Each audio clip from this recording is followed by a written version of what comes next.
Good morning to all of you friends, how are you doing? I hope you are doing wonderful. So आज मैं जो है connect हो रहा हूँ एक अलग तरह के वीडियो में। शॉर्ट वीडियो ही रहने वाला है, ये बहुत लंबा नहीं होगा। स्वागत करता हूँ अपने चैनल इंग्लिश बाय रुद्र में। मैंने सोचा कि अंग्रेजी में दो चीज़ों का आज जो है हम जो दो चीज़ों पे डिस्कस करते हैं।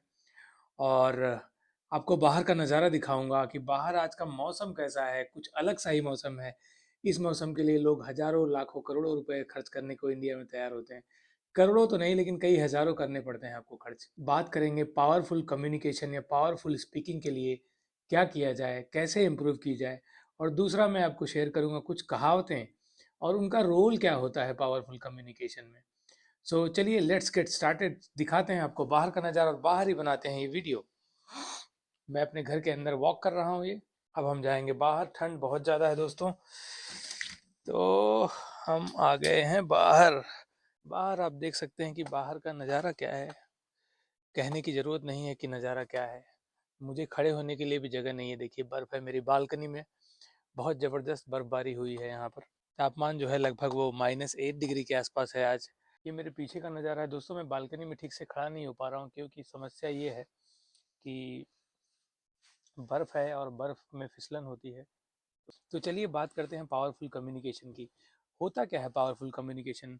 तो सिंपल से शब्दों में मैं कहना चाहूँ तो पावरफुल कम्युनिकेशन वो होता है जो बहुत ज़्यादा मीनिंगफुल हो, सिंपल हो और कन्विंसिंग हो। जैसे जब आप कोई सेंटेंस बोलते हैं, उसको आराम से बोलने की कोशिश करिए, उसको तेज़ तेज़ मत बोलिए और उसमें कंटेंट डालिए। जैसे बोलते हैं आई वाना गो, आई वाना कम, लेट्स हैव पार्टी, ऐसे मत बोलिए। उसमें कंटेंट, जब जैसे सेंटेंस बनाते हैं, मैंने सुना है बहुत सारे, जब आप क्रिकेट देखते रहे होंगे पुराने समय में, देखिए राहुल द्रविड़ को या सौरव गांगुली को, उनसे आप इतना कनेक्ट नहीं कर पाते होंगे जब वो पोस्ट मैच प्रेजेंटेशन देते होंगे। या और जो आजकल के नेता हैं, जैसे आप अटल बिहारी वाजपेयी से क्यों इतना कनेक्टेड हैं, मोदी भी बहुत लोग पसंद करते हैं कि अच्छा बोलते हैं। तो आप सोचते होंगे कि क्यों, क्या कारण है।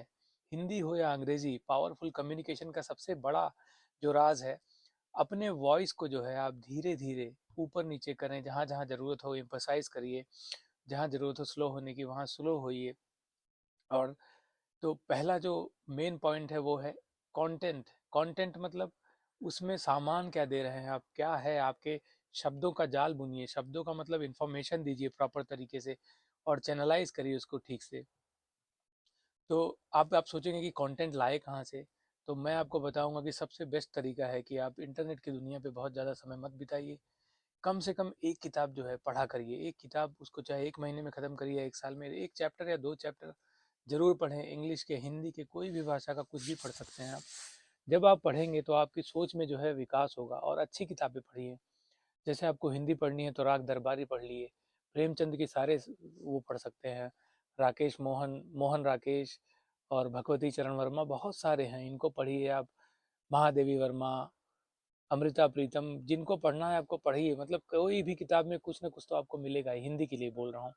अंग्रेजी में आप अनगिनत किताबें हैं। आप कोई भी शेक्सपियर का नॉवल उठा लीजिए, कंटेम्प्रेरी। आप इंडियन जो ये है, अमिताभ घोष हो गए, चेतन भगत हो गया, सिंपल सिंपल लिखते हैं लोग, बहुत कठिन नहीं है। तो मैं इनका कोई प्रचार नहीं कर रहा हूँ, लेकिन आपको समझने के लिए मालगुडी डेज आप पढ़ सकते हैं। किताबों से जब आप पढ़ेंगे तो आपका जो है कम्युनिकेशन का शब्द जो है, आपको शब्द ज़्यादा आने लगेंगे और फिर आप धीरे धीरे आपकी वोकेबुलरी, आपका जो सेंटेंस फॉर्मेशन है वो ज़बरदस्त होता जाएगा। तो ये हो गया पहला पॉइंट। बहुत ठंड लग रही है दोस्तों। मैंने कुछ कान में पहना नहीं है। सो दूसरा जो है, दूसरा इम्पॉर्टेंट चीज़ जो है वो है आपकी जो बात करने की शैली है, उसको आप किस तरीके से सही कर सकते हैं। और ये अभ्यास के ज़रिए होता है। मैंने देखा है बहुत बड़े-बड़े वक्ता, मैं मुझे अच्छे से याद है जब शाहरुख खान या ऋतिक रोशन या ये लोग जो फ़िल्म इंडस्ट्री में आए थे, जिनकी आवाज़ बहुत अच्छी नहीं थी या बहुत भारीपन नहीं था आवाज़ में। आज की डेट में जब वो कम्युनिकेट करते हैं तो देखिए वो रुक-रुक के बोलते हैं, चबा-चबा के बोलते हैं और थोड़ा आवाज़ को अलग तरीके से प्रस्तुत करते हैं। जब आप ये अभ्यास करेंगे तो आपकी आवाज़ जो है और आपका बोलने का तरीका जो है वो बहुत ही शानदार हो जाएगा। जैसे आपको लगेगा कि भारीपन हो गया है। अब आजकल अगर आप देखेंगे फ़िल्म इंडस्ट्री में कुशल वक्ता जैसे आशुतोष राणा है या इरफान खान थे, ये जब बोलते थे तो बड़ा कनेक्ट होता है। तो ये हो गया आपका दूसरा अभ्यास। तीसरी चीज़ जो है, तीसरी बहुत ही इम्पोर्टेंट चीज़ है, जब आप अंग्रेज़ी बात करते हैं या हिंदी में, देखिए आप जब सपाट तरीके से भाषा का इस्तेमाल करते हैं, मतलब जो लिखा है वही बोल दिया, उससे बहुत ज़्यादा जो है फ़र्क नहीं पड़ता है, उससे ज़्यादा बहुत बहुत प्रभाव नहीं पड़ता। तो प्रभावी कम्युनिकेशन आप अटल बिहारी वाजपेयी को याद करिए, वो छंद, कविताएँ अलग-अलग तरीके से उसको प्रस्तुत करते थे, कहानियाँ बुनते थे। और जितने भी बड़े वक्ता हैं आज के डेट में, अगर आप देखिए सद्गुरु को या शशि थरूर का भी बड़ा नाम है। तो ये लोग जब बात करते हैं तो ये शब्दों का ऐसा जाल बनाते हैं, कहावतें ले आते हैं, प्रोवर्ब्स ले आते हैं और कहानियाँ लाते हैं। इससे क्या होता है कि आपका कम्युनिकेशन बहुत ही अट्रैक्टिव हो जाता है और लोग सुनने को बेताब रहते हैं कि आप अगली लाइन में कहेंगे कि आप किस तरीके से संदेश देने वाले हैं। तो दोस्तों, ये हो गया मेरा तीसरा पॉइंट कि आप कहानियाँ, प्रोवर्ब, शब्दों का जाल बुनिए। और चौथा जो पॉइंट है, जो मैंने आपको अभी शुरुआत में भी थोड़ा इसके ऊपर टच अपॉन किया था, वो ये है कि आप अपना वॉइस मॉड्यूलेशन कि मतलब कहाँ पर कितनी तेज़ी से बोलना है, कहाँ पर स्लो बोलना है, कहाँ पर ज़्यादा जो है रुकना है, कहाँ पर तेज़ी से बढ़ जाना है और अल्प विराम, पूर्ण विराम, मतलब पंक्चुएशन, सेमी पंक्चुएशन या कहाँ-कहाँ हॉल्ट लेना है, वो सब जो है आप डिसाइड करिए। ओहो हो! कान झूमता जा रहा है।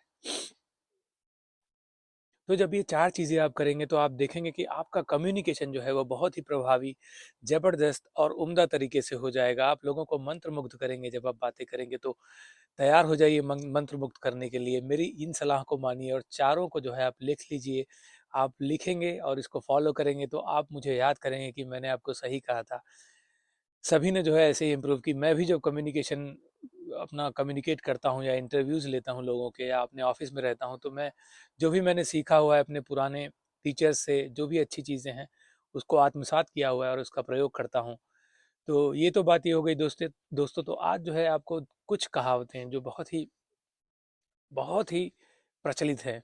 पहली कहावत जो है वो है, बार्किंग डॉग सेल्डम बाइट, यानी गरजते हैं जो बादल, मसल है कि बरसते नहीं। यानी भौंकने वाला कुत्ता कभी काट नहीं सकता, लेकिन आजकल काटता भी है। लेकिन कहावत है, इसका मतलब ये है कि जो आदमी बहुत बढ़ चढ़ कर बोले कि मैं ऐसे कर दूंगा, मैं बन जाऊंगा, ये मैं करोड़पति बन जाऊंगा, मैं उसको मार दूंगा, मैं जीप खरीद लूंगा, मैं तो कार ले आऊंगा, मैं फलाना हूँ, मैं इनको जानता हूँ, मैं उनको जानता हूँ, तो ये मान लीजिए 100% कि वो आदमी जो है अंदर से खोखला है और ज्यादातर उसके अंदर दम नहीं है।